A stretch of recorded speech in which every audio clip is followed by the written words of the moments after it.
Искршена и демолирана е канцеларијата на пратеникот Миле Левков од Кочани, соопшти тој на пресконференција. За жал денеска на последниот ден од претседателската кампања сакам да и соопштам на јавноста дека во Кочани беше провалнички разбиена канцеларијата за средба со граѓани на пратеникот канцеларија која што е собственост и ја основа и ја отвора во градовите собранието на Република Македонија. Левков по овој инцидент го праша техничкиот премиер Талат Џафери. Дали провалувањето на канцеларијата на пратеникот напад врз институциите во Кочани е начинот на кој што техничката влада, па и нивниот представник Бој Мацалиев ги обезбедува условите. Дали се тоа условите кои што се обезбедуваат овде во Кочани? Левков до Џафери ја упати следнава порака. Веднаш да се зафатат да ги откријат сторителите, да излезат пред лицето на јавноста, пред лицето на правдата и да и порачаме дека никој повеќе не и се плаши.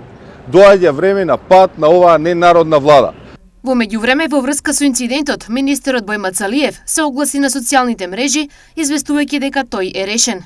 Во врска со случајот на разбиената пратеничка канцеларија на пратеникот Миле Левков, би сакал да ја информирам јавноста дека МВР го расчисти случајот. Сторителот е пронајден. Порача на социјалните мрежи Бој Мацалиев.